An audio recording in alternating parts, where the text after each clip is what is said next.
Opening سوال پوچھا, اس کے بعد جیسے ہی وہ سیشن ختم ہوا میں نے دیکھا کہ ٹیکسٹ میسیجز مجھے آ رہے تھے, بڑے ایسے ریسپیکٹڈ لوگ جو ہیں انہوں نے مجھے لکھا کہ جی تم امریکہ کے ہاتھوں بکے ہوئے ہو. مجھے وہاں پہ احمد رشید صاحب جو ہیں وہ مل گئے, اور ان کے ساتھ تھے عارف نظامی صاحب. اور احمد رشید صاحب نے مجھ پہ الزام لگا دیا کہ میں آئی ایس آئی کا ایجنٹ ہوں, اور پھر ساتھ ہی عباس اپنے جو تھے عارف نظامی صاحب انہوں نے کہا کہ آئی ایس آئی کے ایجنٹس کے ساتھ آپ منہ ہی کیوں لگاتے ہیں, وہ وہاں سے چل پڑے. اب میں پریشان یہ ہوں کہ یعنی ایک ہی وقت میں آئی ایس آئی کا بھی ایجنٹ ہوں, ایک ہی وقت میں امریکہ کا بھی ایجنٹ ہوں. بہت سے لوگوں کا خیال ہے کہ انڈینز کا ایجنٹ ہوں. کسی انڈین ڈپلومیٹ سے نکلتے ہیں, مل کے نکلتے ہیں تو پیچھے 2 موٹر سائیکلسٹ آئی بی کے لگ جاتے ہیں, وہ گھر تک چھوڑتے ہیں. تو یہ کیا ہو کیا رہا ہے؟ موین, پہلی بات تو یہ ہے کہ جو کامنٹس آپ نے مجھے بتائے ہیں اس میں 2 طرح کے ایلیمنٹس انوالو ہیں. پہلی بات تو یہ ہے کہ کچھ لوگوں کو یہ جیلسی تھی کہ وہاں پر ہم کیوں خود موجود نہیں تھے. اب یہ ظاہر ہے سلیکشن جو ہے نہ آپ نے اپنی مرضی سے کی تھی, نہ امریکہ والے ان سے پوچھ کے کریں گے. تو ایک ایلیمنٹ یہ ہے, میں بالکل آپ کو ایمانداری سے بتا رہا ہوں. دوسرا ایلیمنٹ یہ ہے کہ لوگوں کو انٹرنیشنل مینرزم کا پتہ نہیں ہے. پروفیشنل جرنلسٹ کو میجورٹی آف دیم ایکسپوجر نہیں ہے یا کسی وجہ سے نہیں ہے. آپ کے سامنے جتنا ہی بدترین دشمن کیوں نہ بیٹھا ہو, یا ایک ایسا شخص جس سے آپ کو نفرت ہے, لیکن آپ اپنی گفتگو میں مینرزم نہیں چھوڑتے ہیں. آپ نے جو سوال کیا میں نے بھی سنا, آپ کے سوال کے بارے میں کچھ بھی کہا جا سکتا ہے, لیکن یہ جو کامنٹ آپ نے مجھے بتائے ہیں ان میں سے میں کسی سے اتفاق نہیں کرتا. اور دوسری بات جو میرا مشورہ ہے آپ کو وہ یہ, معید, میں نے یہ دشت کی سیاحی میری جو ہے بہت طویل ہے, 40 سال مجھے ہو گئے ہیں. آپ سے میری ایک ہی درخواست ہے کہ آپ ان کامنٹس کو رسپونڈ کرنا چھوڑ دیں. And just bullshit them. Just don't consider them worth responding to. اس کے علاوہ ورنہ آپ مریض بن جائیں گے.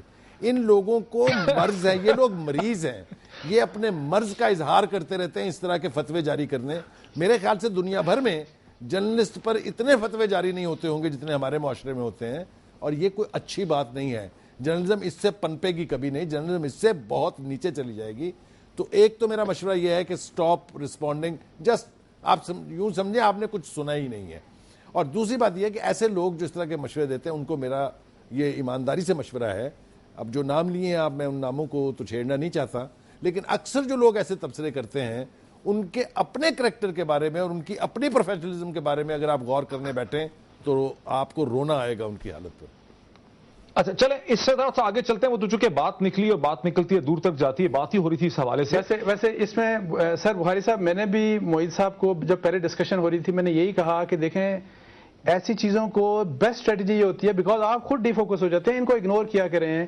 اور سر آپ دیکھیں کہ لیکن آپ کے سامنے ایک صاحب جو ہیں ایک ریسپانسبل شخص اٹھ کے چلے گئے اور انہوں نے کہا کہ میں نے انصار عباسی کے ساتھ نہیں بیٹھنا. بات وہاں سے شروع ہوئی. آپ دیکھیں زیدی صاحب, آپ کا ان کا میرے بارے میں, مجھے جانتے ہیں میرا نظریہ کیا ہے. اگر میرے جیسے نظریے والے آدمی کو یہ کہا جائے کہ یہ یہودیوں کا ایجنٹ ہے, یہ امریکی ایجنٹ ہے اور یہ انڈین ایجنٹ ہے, یہ 3 ایلیگیشن کس قسم کے؟ آپ کو امریکی ایجنٹ کون کہہ سکتا ہے؟ اس نوعیت کے معید ایک بات کہنے دیجیے مجھے, معید ایک بات عرض کرنے دیجیے. در حقیقت یہ لوگ دوسروں کو ایجنٹ قرار دے کے اپنے ایجنٹ ہونے کے فیکٹ کو چھپا رہے ہوتے ہیں. اچھا اب تھوڑا سا اس سے آگے اگر ہم چلے کہ آج لاہور ہائی کورٹ کے اندر فورن آفس نے جو مزید 15 دن بخاری صاحب چونکہ لاہور میں مانگ لیے ہیں. فورن آفس 3 ہفتے سے غور و فکر کر رہا تھا. فورن منسٹر بھی بتا چکے سابقہ ہمیں کہ فورن آفس کا موقف کیا تھا. یہ جو مزید 2 ہفتے کی فورن آفس نے مہلت لے لی, اس کی کیا اہمیت ہے؟ دیکھیے معید, آپ نے بہت اہم نقطے کی طرف اشارہ کیا ہے.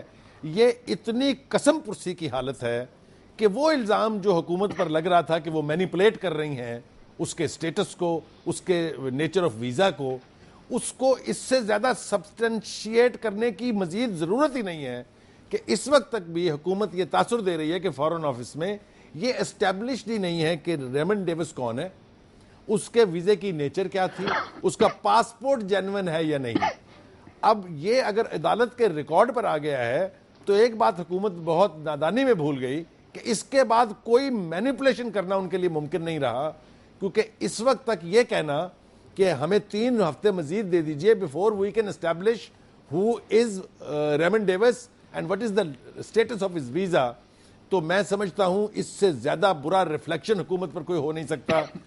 کورٹ کا جہاں تک تعلق ہے, کورٹ میں تو چیزیں پولیس پہلے اسٹیبلش کر چکی ہے. اس کا نام جعلی ہے, اس کا پاسپورٹ 2 نمبر ہے, اس کے ویزے کی نیچر جس کی ذمہ داری جو ہے وہ واشنگٹن میں جائے گی. بیچارے فارن آفس کا کوئی قصور نہیں ہے, کیونکہ 400 ویزاز وہاں سے ایشو کیے گئے تھے جن کے پرٹیکولرز بھی نہیں لیے گئے, صرف نام and visa allowed. Who is responsible, اس کا کون اکاؤنٹیبل بنائے گا اس کو. ذرا میں بخاری صاحب میرے ساتھ رہیے, آپ کیا کہنا چاہ رہے ہیں؟ میں ایک اور کوشچن جواب, یہ اس پہ تو وضاحت جو ہے آ چکی ہے, پاکستانی ایمبیسی جو واشنگٹن میں ہے وضاحت کر چکی ہے کہ پورا پروسیس جو ہے وہ مطلب ڈیو ڈیلیجنس کے تحت کیا گیا تھا. اس میں جو مجھے جو کنفیوژن جو نظر آ رہی ہے وہ ایکچولی بڑی انڈرسٹینڈیبل ہے, کیونکہ آپ دیکھیے کہ امریکن اسٹیٹ ڈپارٹمنٹ یعنی کہ ان کا جو فارن آفس ہے امریکنوں کا, وہاں پر بھی اسی طرح کی کوئی حالت تھی. پہلے 3-4 دن جو ہیں لاہور والے کہہ رہے ہیں کانسولر امپلائی ہے, اسلام آباد والے کہہ رہے ہیں کہ جی وہ آفیسر ہے کسی قسم کا آفیشل استعمال کیا, بڑی نفسا نفسی. واشنگٹن میں اس کو کچھ اور کہا جا رہا ہے. اس کی وجہ بڑی سمپل ہے. دیکھیے نہ پاکستان کے فارن آفس کو پتہ ہے, یہ باتیں چونکہ بہت ہم ڈسکس کر چکے ہیں. اس وقت جو ایشو ہے کہ ہم ساتھ یہ سن رہے ہیں, ذرا اس پہ شامل ہے انصار, ہم یہ سن رہے ہیں ایک تو ہم دیکھتے ہیں کہ فارن آفس نے مزید 15 دن کی مہلت لے لی ہے, ساتھ ہی ہم یہ سن رہے ہیں کہ قصاص اور دیت کے لیے لواحقین کو اپروچ کیا جا رہا ہے. اب اسلام میں یہ چیز عین جائز ہے, میں کچھ اس پہ نکال کے بھی لایا ہوں تحریر جس سے پتہ چلتا ہے کہ ظاہر ہے اس کی اجازت ہے اسلام میں, لیکن ویسے کامن لا میں اس کی اجازت نہیں ہے. اگر یہی کرائم انگلینڈ میں ہوتا یا امریکہ میں ہوتا تو ظاہر آپ قصاص و دیت کی بات نہیں کر سکتے, وہاں تو اسٹیٹ رسپانسبل ہے کہ اس کے سٹیزنز کو مار دیا گیا. یہاں اسلام کی روح میں جو لواحقین ہیں وہ فیصلہ کر سکتے ہیں, قتل کو معاف کر سکتے ہیں, اس کی جگہ جو ہے وہ پیسہ لے سکتے ہیں, خون بہا جو ہے وہ قبول کر سکتے ہیں. اگر وہ خون بہا قبول کر لیتے ہیں تو آپ کو تسلیم ہوگا, آپ کو ایکسیپٹ ہوگا, کیونکہ آپ کی بڑی اسٹرانگ پوزیشن اب لکھ رہے ہیں مسلسل. دیکھیں پہلے تو پہلی بات کا کہ فارن آفس ڈیلے کر رہا ہے, وہ میرا جو خیال ہے کہ دیکھیں وہ اس کنکلوژن تک فیڈرل گورنمنٹ ریچ کر چکی ہے کہ ڈیوس ہیز نو کیس.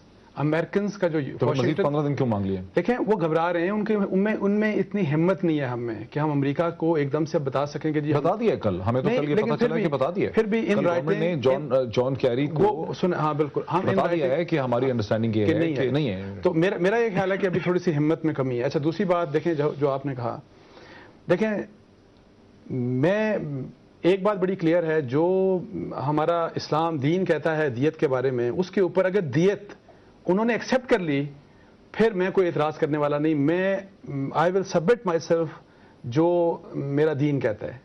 میں ہرٹ ہوں گا ایز اے پاکستانی کہ دیکھیں انہوں نے کیوں ایسے کر لیا, لیکن جو میرا دین کہتا ہے دیٹ از فائنل. لیکن ابھی چونکہ دیت کا سٹیج آیا نہیں, یہ ہماری ذمہ داری ہے پاکستانیوں کی کہ ہم ان کو سمجھائیں. ان دیت کا سٹیج کیوں نہیں آیا؟ ہو سکتا نا, نہیں ابھی لیا نہیں نا انہوں نے, مطلب ہم لیکن لے سکتے ہیں ایسا, اس میں کوئی اس میں ٹرمز اینڈ کنڈیشن تو نہیں ہے نا, وہ لے سکتے ہیں. نہیں بالکل لے سکتے ہیں, لیکن ہماری یہ ذمہ داری ہے اور پولیٹیکل پارٹیز کی یہ ذمہ داری ہے کہ ان کے پاس جائیں, ان کو سمجھائیں. یہ ہمیں سمجھانے کی ضرورت ہے کہ دیکھیں یہ امریکنز, واشنگٹن جس نے ہمارا کیا حال کیا, پاکستان میں کیا حال کیا, افغانستان میں کیا حال کیا, عراق میں کیا حال کیا, اسلام کی کس قسم کی خدمت کر رہے ہیں. ماشاءاللہ کیری صاحب نے بھی نام لیا نبی صلی اللہ علیہ وسلم کا, سارا کچھ.